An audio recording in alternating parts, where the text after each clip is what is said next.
Hoy se dio una resolución, ya se la adelantábamos desde el inicio del programa,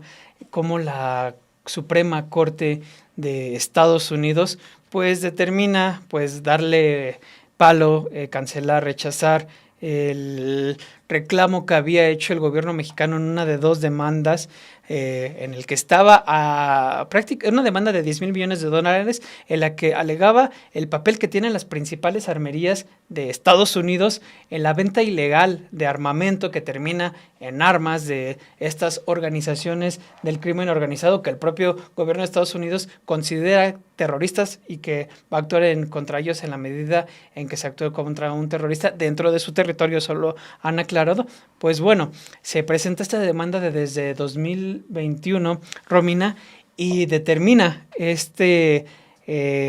Corte Suprema en una decisión unánime, pues rechazar o desestimar la demanda. Ellos dicen, la demanda de México no alega de forma plausible que los fabricantes demandados hayan ayudado e instigado la venta ilegal de armas de fuego por parte de los traficantes de armas a traficantes mexicanos. Eso escribe la jueza Elena Kagan al exponer la decisión unánime de la Corte Suprema que desestimó pues, este jueves la demanda. De hecho, Romina, hace unos minutos nuestra directora de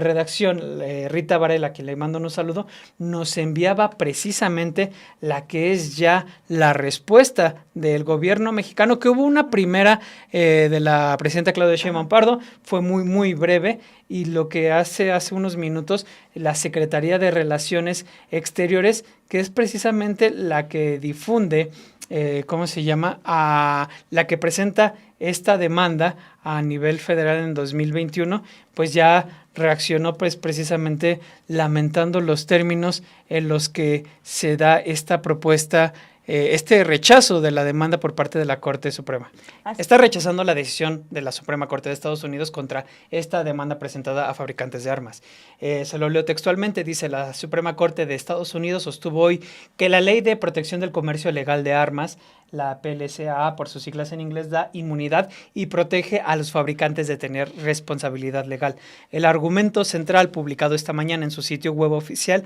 fue que no se aprobó que las empresas ayudaran y facilitaran al tráfico ilícito de armas. Sin embargo, la Suprema Corte no se pronunció sobre el segundo esgrimido, que es el de proximidad del daño. Con esta decisión, la Suprema Corte revoca la que previamente adoptó la Corte de Apelaciones, que había admitido la demanda de México, y devuelve el caso a la Corte de Distrito para que los procedimientos sigan en consonancia con su decisión. La Secretaría de Relaciones expresa con firmeza su desacuerdo con la decisión emitida por la Suprema Corte de los Estados Unidos y continuará haciendo lo que esté a su alcance para frenar el tráfico ilícito de armas, agotando todos los recursos legales y diplomáticos disponibles. México ha presentado argumentos sólidos que demuestran el daño que las empresas fabricantes de armas ocasionan a nuestro país y seguirá en su lucha contra el tráfico de armas y la responsabilidad de las empresas que fabrican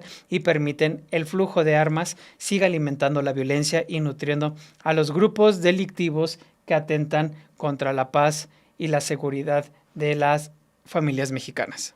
Y para recordar un poco y poner un poco en contexto todo este tema de la demanda de las armas que viene desde el 2021, cuando el gobierno de México interpuso esta demanda contra distribuidores mayoristas de venta de armas como Interstamen Arms y los fabricantes Smith & Wesson, Barrett, Beretta, Century Arms, Colt, Glock y Ronen, en una demanda que exigía una compensación, como lo mencionabas al inicio del programa, Obed, de 10,000 millones de dólares por daños y perjuicios al sostener que estas empresas diseñan armas específicamente para atraer a los cárteles de la droga, comercializándolas con equipo de grado militar. De acuerdo con la querella presentada en su momento cuando estaba Ebrard al frente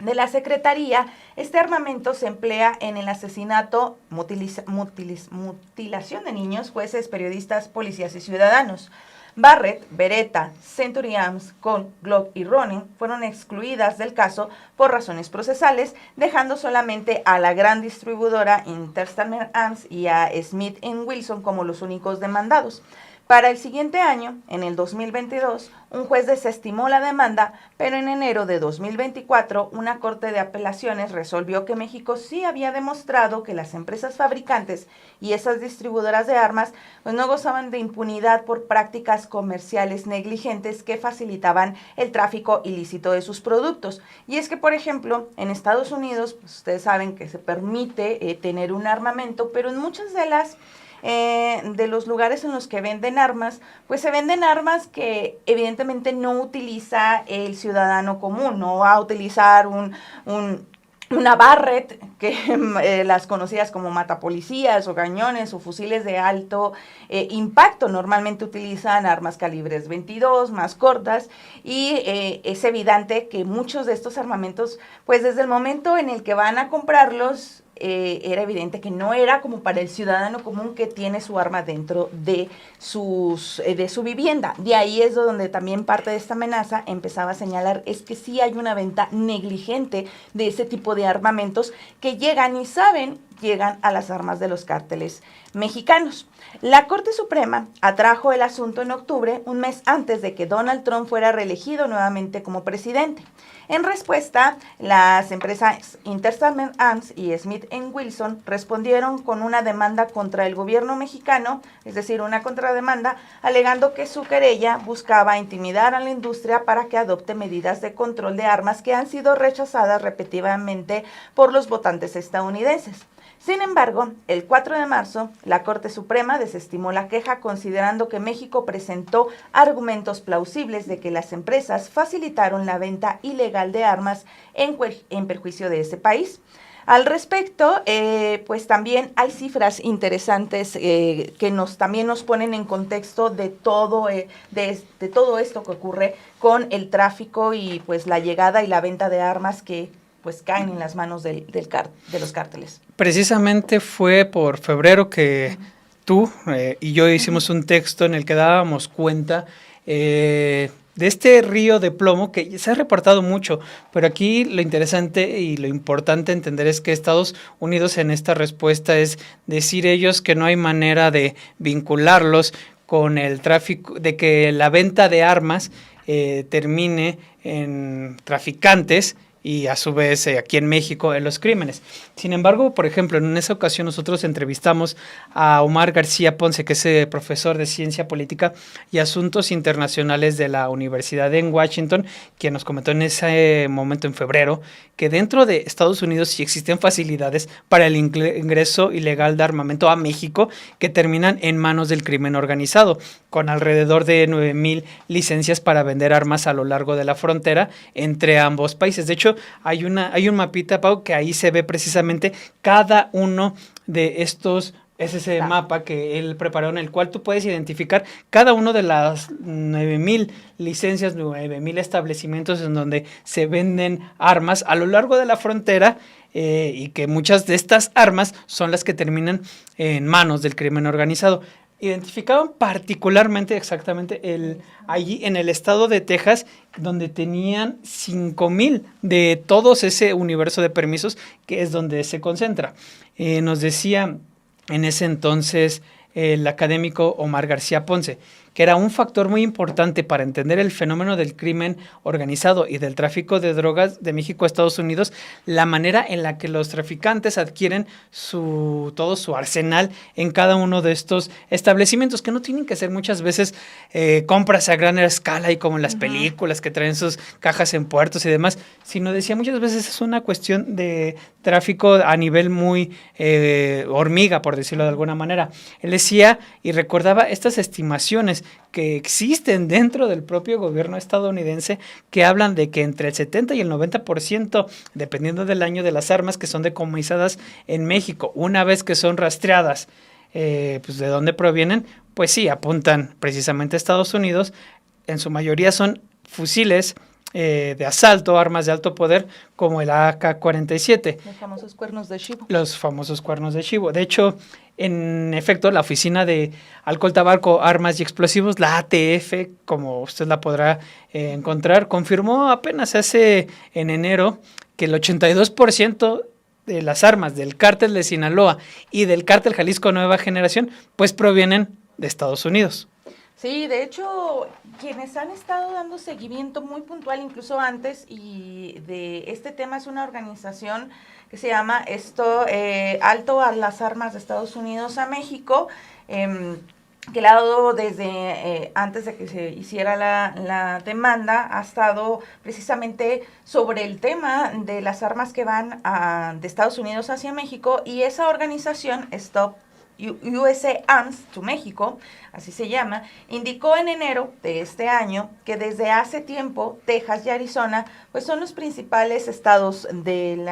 Estados Unidos donde se trafican armas de fuego a México. Desde 2009, de acuerdo con lo que reportan, ambos estados, lo que es Texas y Arizona, han representado consistentemente más del 60% de las armas recuperadas en México y rastreadas hasta una compra en Estados Unidos, pero una proporción aún mayor de armas que se compran con la probable intención de traficarlas a través de la frontera proviene de esos dos estados. Ahí esos dos estados son clave pues en este tema. En diciembre de 2024, esta misma organización explica que la propia ATF publicó datos sobre los intervalos del tiempo que transcurrieron hasta el delito para las armas recuperadas en México desde 2015 hasta julio de 2024 y detalla que 70.614 armas de fuego recuperadas en México en la última década y fueron rastreadas hasta una compra en Estados Unidos. Y de esas, 7.789 fueron recuperadas menos de un año después de su compra original. Ese es un término que ellos manejan,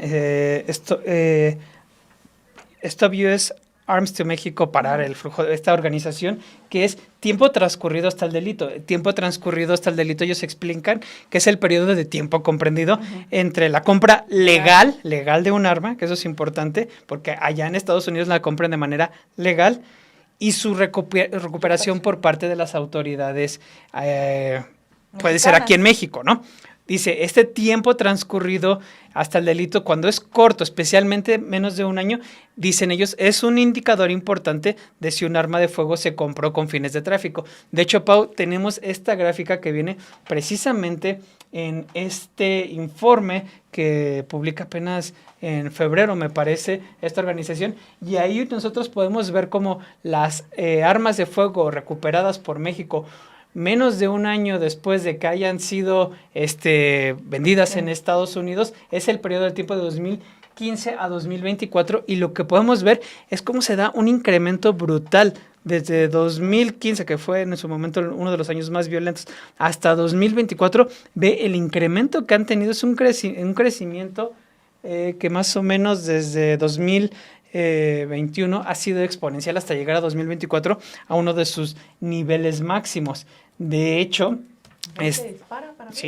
impresionante. Esto lo que dicen ellos es, pues ahí tienes un caso específico de cómo si al menos existe información que documenta esta organización, en el cual da cuenta pues de que muchas partes de este arsenal pues evidentemente sí termina en manos del crimen organizado, y de hecho un poco en concordancia con las cifras que difunde Omar García Ponce, dice Stop US Arms to Mexico que más de 5 de cada 6 de estas armas se compraron precisamente en Texas o en Arizona, y dice que si bien la proporción proveniente de Texas se mantuvo estable en esta década, lo que llama la atención aquí, y este dato, por ejemplo, con datos que muchas veces ellos arman, son datos oficiales que obtienen de la ATF, dicen que la proporción proveniente de Arizona aumentó drásticamente, es decir, Texas se mantuvo como lo que es uno de los principales vendedores, pero también aumenta en Arizona, dice, del 17.6% en 2015 a 2016 al 38% en 2022 y 2023. En Texas sí es muy muy habitual el uso doméstico de armas. Es más, en Texas si no tienes un arma... No eres tejano. No eres tejano, sí, sí. Sí, pues sí. O sea, si no tienes un arma y tú tejana, no eres tejano. O sea, sí es como muy habitual el... Pero es lo que decía, también es muy evidente cuando el tipo de arma de uso doméstico a un tipo de arma de otro tipo de usos, a menos que seas alguien que tengas un uso deportivo y uses armas más grandes que son para uso deportivo o militar, pero hay armas que ha crecido y se nota que no son para uso doméstico. O sea, ¿tú crees que un R-15 o, bueno, un cuerno de chivo o una Barrett o estas de 50 no van a ser para uso doméstico de los tejanos, sino que desde ese momento, y es lo que alega México, desde esos momentos también se nota la negligencia de quienes venden y de estas armadoras en entregar ese tipo de armas. De hecho, das en el clavo porque, por ejemplo, este informe menciona un caso, Romina, de que ocurre dice, otros estados también albergan algunas de las armas más potentes incautadas en México. Uh-huh. Y dan un caso en concreto en Crestview, Florida, da el caso de 6 hombres que compraron 27 rifles Barrett calibre 50, o sea, ¿para qué quieres? Los mata policías. Exacto. Y rifles de asalto durante un periodo de 6 meses. No es que llegaran un día y que dijeran, deme los... O sea, los fueron yendo comprando a lo largo del tiempo entre 2022 y 2023. Al menos una de esas armas fue utilizada en un tiroteo en el estado de Michoacán que dejó 2 soldados muertos y que se atribuyó al cártel Jalisco Nueva Generación. Dice este informe, esta comunidad de Crestview, Florida, tiene una población de tan solo 27,000 habitantes, pero cuenta con 25 comerciantes de armas con licencia. 9 de estos tienen licencia para fabricar armas y están a 32 kilómetros al sur de la ciudad. Se encuentra la base aérea Eglin, que es sede desde el 2011 del 7º Grupo de Fuerzas Especiales que realiza operaciones especiales en América Latina y Afganistán. Imagínate. Pues ahí está el laboratorio, o sea, ellos las fabrican, ¿sí? Las venden y tienen muy cerca de ahí alguien que también se las puede distribuir, que es una base militar que, por cierto, tiene operaciones en Afganistán y en América Latina. O sea, nada de imperialismo eso también, ¿no? Sí, no, es tremenda la situación. Y fíjate que también, hablando de análisis, hay un texto muy interesante que publica The Conversation, en el que también hace una comparación de las armas, por ejemplo, que Estados Unidos, digo, ya que no, que por ejemplo, nos vamos a lo global, hace una comparación de las armas que le da Estados Unidos a Ucrania, de lo que las que les ha dado en 4 años, que es un 7% de las armas, y las armas que llegan a México, y es muchísimo mayor. Bueno, muchos de ustedes saben que, se menciona que quien ha estado como financiando el tema de Ucrania y ese tipo de guerras, pues es Estados Unidos. No, pues lo ha hecho, sí. Entonces, esta investigación, que no hace mucho que salió, apenas el mes pasado, señala que a pesar de los millones de armas ilegales en México, se han realizado pocas investigaciones para estimar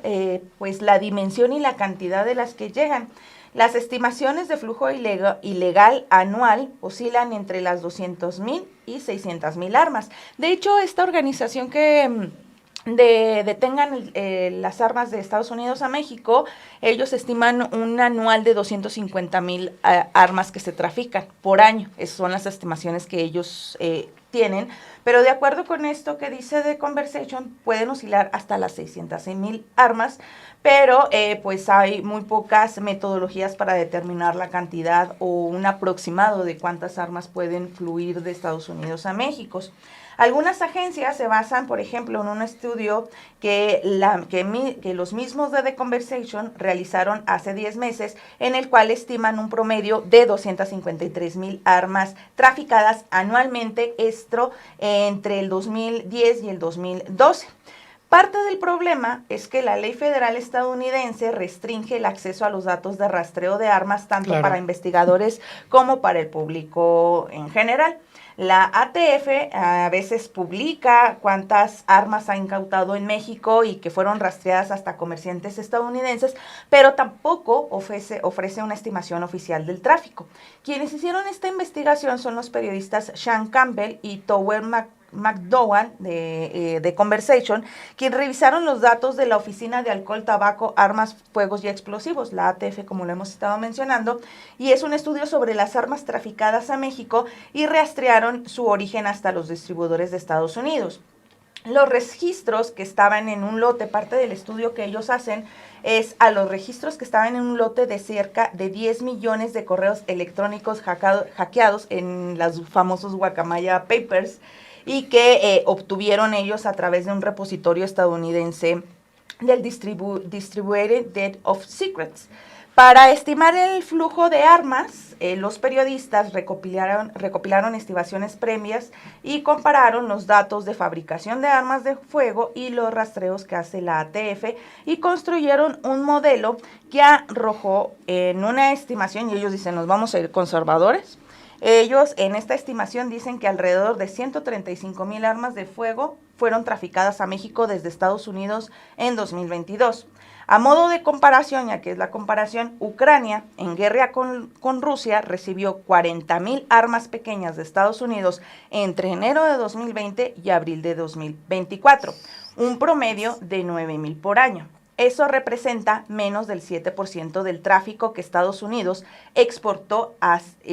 ilegalmente hacia México en ese mismo año. O sea, imagínate, 40,000 armas que mandas a Ucrania contra 135 en una estimación muy moderada que se enviarían a México. Con la pequeñísima diferencia que hay un conflicto bélico entre dos naciones y que aquí no quieren reconocer el papel que tienen este tráfico ilegal, este río de plomo a las organizaciones criminales, ¿no? Sí, sí, que precisamente también siempre ha sido un tema que se abordaba mucho de si por qué se le podría llamar o no guerra contra el crimen organizado, ¿no? Porque también los niveles de violencia eran muy, muy altos. Pero bueno, regresando al análisis, el análisis reveló lo siguiente y más bien confirmó datos que ya se habían venido mencionando, por ejemplo, como que el flujo de armas está vinculado al tráfico de drogas en Estados Unidos y permite mayor violencia de pandillas en México y que está causando mayor